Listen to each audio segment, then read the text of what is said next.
जय श्री महाकाल आदेश। तो ये हैं शैलेश जी। ये आए हुए थे महातंत्र का साधना के लिए और इन्होंने वो साधना संपन्न की। हालांकि अभी रात्रि है और रात्रि के 12 बजने वाले हैं और हम लोग मंदिर के प्रांगण में खड़े हुए हैं, जो बाहर है और मंदिर आगे है।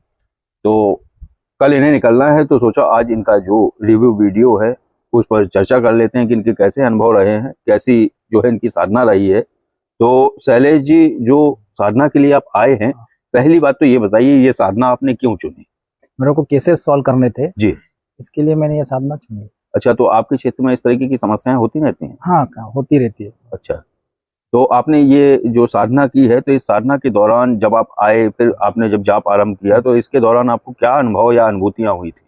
अनुभूति हुई थी जैसे कि ये मंदिर में एक शिव जी की मूर्ति है जी। तो वो जब उसकी तरफ जब मुंह करके बैठते हैं हम लोग जी। तब वो पश्चिम दिशा हो जाती है जी। तो पश्चिम दिशा जैसे मैंने वो जाप प्रारंभ किया तभी मुझे एक कुछ आप यहाँ पे मंदिर के बाहर ऐसे दिखे। अच्छा। तभी मैं फिर एक बड़ी आकृति करके दिखी एक, मतलब वो तो एकदम इतनी बड़ी थी, 15 फुट तो लंबी थी। अच्छा अच्छा। और फिर आप उससे कुछ बातें कर रहे थे लेकिन वो सुन नहीं रहा था। जी। तभी आपने ऐसे पटक से बोल दिया, मामा मैं क्या बोल रहा हूँ सुनो। तभी उसने वो फटक से हाँ मैं सुन रहा हूँ बोलिए।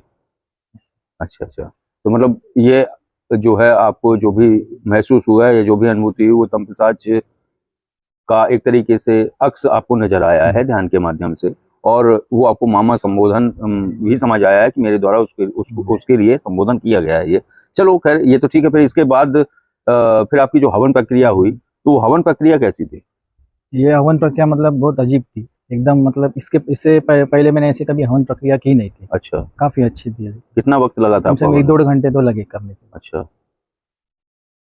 तो ये जो साधना थी जो आपने की है, और इसको हवन करने के बाद जो आपको समझाया गया कि कैसे एनर्जी को हटाना है व्यक्ति विशेष से, वाहन से, घर से, जमीन से, या फ्लैट वगैरह या जो भी चीजें हैं जहाँ पे प्रेत बाधा या हॉन्टेड हाउस जैसी समस्याएं हैं, ये आप हटा सकते हैं?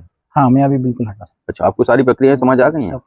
कवच बनाना आपको समझ आ गया? हाँ, वो भी समझ। क्योंकि बात यह है कि जब किसी की एनर्जी हम हटाते हैं तो स्वभावतः उसका ऑरा कमजोर है, तभी उसको एनर्जी लगी है, तभी आप हटा रहे हैं। लेकिन आप उसकी एनर्जी हटा तो देंगे, लेकिन 10 या 5 दिन बाद उसको दूसरी एनर्जी पकड़ लेगी। वो एनर्जी तो आपने बंद कर दी। तो उसके निमित्त एक सिस्टम रखा गया है कवच का, तो वो आप समझ गए कैसे बनाना है? हाँ, वो भी मैं समझ। उसको कवच बना के आपको पहना देना है।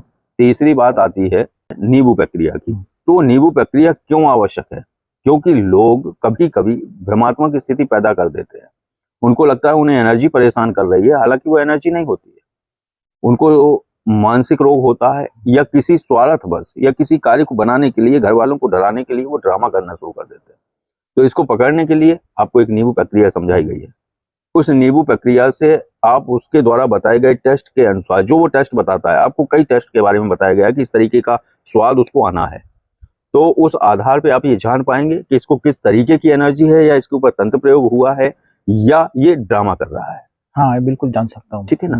तो ये सारी चीजें आपको समझाई गई, आप समझ गए हो? हाँ, हाँ। जी जी। और ये सब जी, आप कैसे घूम रहे हो इतनी रात को? आ जाइए इस तरफ, चलो तुम्हें वीडियो में ले लें।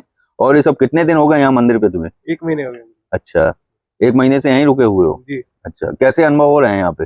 बढ़िया अनुभूति रही है। अभी जाप चल रहा है। माइक दे दो। अभी फिलहाल तो जाप ही चल रहा है जो आपने बताया था। जी जी।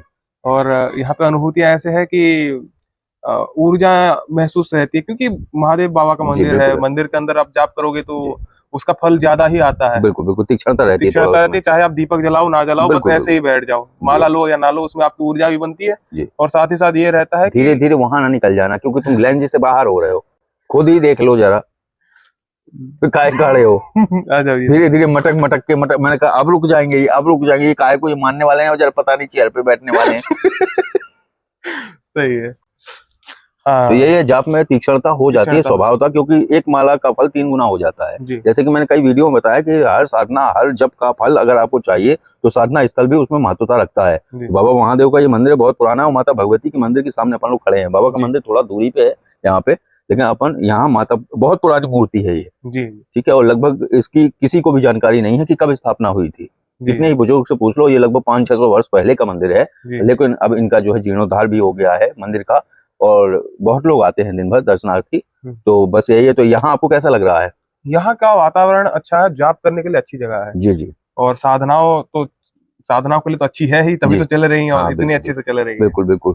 अभी जो है वो तम पे साथ साधना हुई है, 5-6 जी, साधक आए हुए थे, जी, आपने काफी सपोर्ट किया है उनका, जी, काफी मदद की है। तो बस ये थे शैलेश जी, और ये ऋषभ जी अभी घूम रहे थे तो मैंने इनको बुला लिया इसमें। तो ये शैलेश जी ने वो महातंत्र का साधना की है, और इनके अनुभव अनुभूतियों के बारे में इन्होंने विस्तृत रूप से बताया भी है। तो बस अब आज की चर्चा को विराम देते हैं। आदेश, जय श्री महाकाल।